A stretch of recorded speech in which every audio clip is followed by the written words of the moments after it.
9th class chapter 5 natural vegetation and wild life types of vegetation में आज हम उसका फर्स्ट पार्ट पढ़ेंगे। ट्रॉपिकल एवरग्रीन फॉरेस्ट किसे कहते हैं? जैसे कि आपको नाम से पता चल रहा है, tropical evergreen forest that means जो बहुत ज़्यादा ग्रीन हो और मतलब जो उसकी जो लीव्स होती हैं वो भी हमेशा ग्रीन रहती हैं, वो एरिया भी ग्रीन रहता है। इसका रीज़न क्या है? जैसे नेम है ट्रॉपिकल, पहले ट्रॉपिकल समझ लीजिए, क्योंकि अगर आप देखेंगे जो ट्रॉपिक ऑफ कैंसर और ट्रॉपिक ऑफ कैप्रिकॉर्न से लेकर जो एरिया है वहाँ तक क्या मिलता है, वहाँ पर हमें एवरग्रीन फॉरेस्ट मिलेगा। तो इसीलिए ट्रॉपिकल इसका नेम है। एवरग्रीन मीन्स हम जिसे कह सकते हैं ग्रीन हो। क्यों? क्योंकि वहाँ पे हैवी रेनफॉल होती है। जैसे कि मैप में भी आप देख सकते हैं, ट्रॉपिक ऑफ कैंसर से लेकर ट्रॉपिक ऑफ कैप्रिकॉर्न तक जो रीजन है, जो एरिया है, वहाँ पे क्या पाया जाता है? ट्रॉपिकल एवरग्रीन फॉरेस्ट पाए जाते हैं। तो जो प्लेसेस हैं वो कौन कौन से हैं? प्लेसेस मैप में एग्जैक्ट ध्यान रख लीजिए। वेस्टर्न घाट है, ईस्टर्न कोस्टल एरिया है, और ये नॉर्थ ईस्ट के जो स्टेट्स हैं यहाँ पे पाए जाते हैं ये ट्रॉपिकल एवरग्रीन फॉरेस्ट, जो आपको पता होना चाहिए। तो I hope you understand meaning of tropical evergreen forest क्यों रखा गया है, क्योंकि ये ज़्यादा एवरग्रीन फॉरेस्ट है। क्यों? ये रेनफॉल ज़्यादा होती है और ट्रॉपिकल रीजन में ये फॉरेस्ट पाए जाते हैं, इसलिए इन्हें ट्रॉपिकल एवरग्रीन फॉरेस्ट कहते हैं। This forest are restricted to heavy rainfall they are at their best in areas having more than 200 centimeter of rainfall with a short dry season। अब हम इनके जो करैक्टर पढ़ेंगे ना स्टूडेंट्स, तो इन जो भी करैक्टरिस्टिक्स पढ़ेंगे उनको आप डिवाइड कर लीजिए उसके हेडिंग्स के अकॉर्डिंग। जैसे कि हम रेनफॉल पढ़ रहे हैं तो उसके बाद फिर हम हाइट पढ़ेंगे, तो हाइट लिखकर आप बता देंगे इस लाइन को कितनी हाइट है। उसके बाद आप बताएंगे कि ये लीव शेडिंग टाइम इसका क्या है। उसके बाद ट्रीज़ कौन कौन से पाए जाते हैं, एनिमल्स कौन कौन से पाए जाते हैं और किस एरिया में ये होता है उस जैसे क्योंकि मैप में हमें पता होना चाहिए एग्जैक्ट प्लेस। तो उसके करेक्टराइज के सब हेडिंग्स बना के उसके अंदर आप डिस्क्राइब करेंगे, और सभी जितनी भी हमारे टाइप्स ऑफ वेजिटेशन उनको हम इसी तरीके से डिस्क्राइब करेंगे। जैसे कि रेनफॉल हेडिंग है, तो रेनफॉल में हम ये डिस्क्राइब करेंगे कि जो ये बेस्ट एरिया है टू मोर देन जो एरियाज़ हैं जहाँ पे 200 सेंटीमीटर से ज़्यादा रेनफॉल होती है ड्राई सीजन में भी, जिसे हम कह सकते हैं यहाँ इस एरिया में ज़्यादा बारिश होती है। जब सब जगह अगर ड्राई सीजन होगा, लेकिन यहाँ पे इस एरिया में जैसे कि वेस्टर्न घाट मैप में बताया, और ईस्टर्न जो कोस्टल एरियाज़ हैं और नॉर्थ ईस्टर्न स्टेट हैं जहाँ पे 200 सेंटीमीटर से ज़्यादा बारिश होती है, तो यहीं पे ज़्यादा फॉरेस्ट पाए जाते हैं। नेक्स्ट है इनकी जो हाइट होती है, अगर आप देखेंगे 60 मीटर से भी ऊंची पहुंच जाती है। इस फिगर में आपको पता चल रहा है, देखो कितनी हाइट है, यहाँ पे 60 मीटर लिखा है मैक्सिमम हाइट ट्रीज़ की। ये आप देख सकते हैं कि जो फिगर में आपको साफ बता रखा है हाइट। तो सेकंड हेडिंग में आप हाइट लिखेंगे, उसके अंदर इसकी हाइट बताएंगे कि height up 60 metre to even above, उससे भी ऊंची ऊंची इनकी हाइट चली जाती है।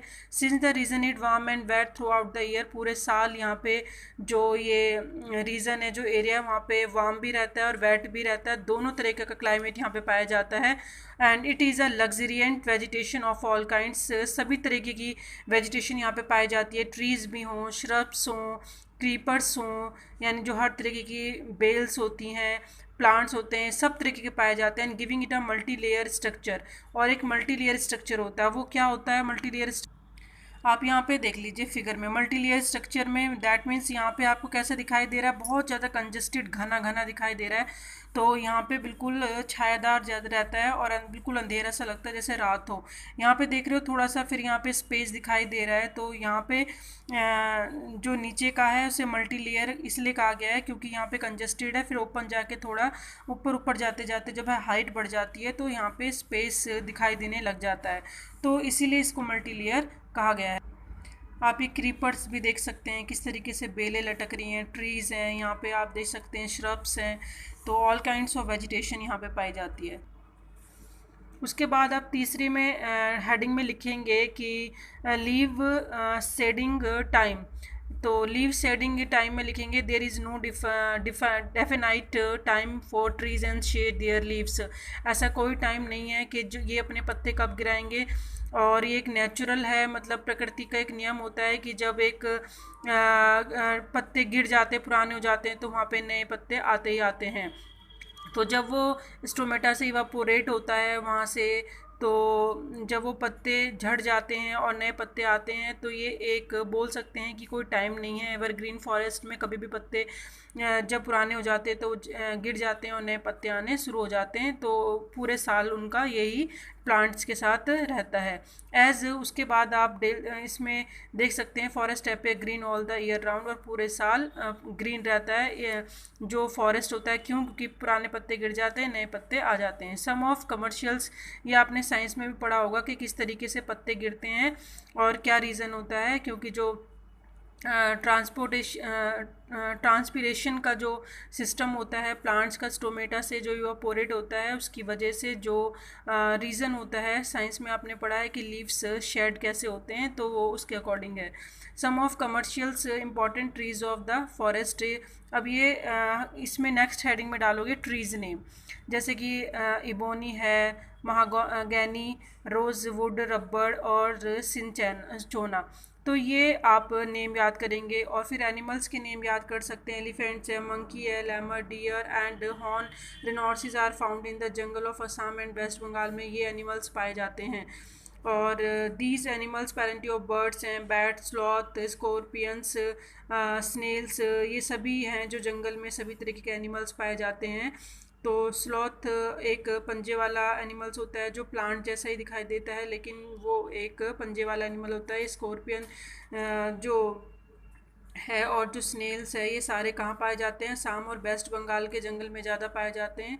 और ये रिनोर्सिस हो गए, और ये सारे वेस्ट बंगाल और असम में पाए जाते हैं, रिनोर्स हॉर्न वाले जो होते हैं। तो आप इनको कैटेगराइज कर सकते हैं। और ये बहुत इजी है कि किस तरीके से रेनफॉल, हाइट ऑफ ट्री कितनी है, लीव शेड कब करते हैं, ट्रीज़ के नेम, एनिमल्स के नेम, और एरियाज़ इन इंडिया। और हम लिख सकते हैं कि कौन से इंडिया के एरिया में पाए जाते हैं, जैसे कि मैप में बताया कोस्टल, ईस्टर्न कोस्टल एरिया है, नॉर्थ ईस्टर्न है, ये आप देख सकते हैं। फिर से मैं एक बार बता दूं ताकि आप रिमेंबर रखें। ईस्टर्न कोस्टल जो एरिया है, सॉरी वेस्टर्न घाट है, और ईस्टर्न जो कोस्टल है। और हम यहाँ पे पढ़ेंगे नॉर्थ एंड ईस्टर्न स्टेट्स में ये पाए जाती हैं ट्रॉपिकल एवरग्रीन फॉरेस्ट। तो मैप आपके लिए बहुत इम्पॉर्टेंट है। और आपने जो टॉपिक पढ़ा है आज है वो tropical evergreen forest. Next video में हम पढ़ेंगे डेसिडियस फॉरेस्ट।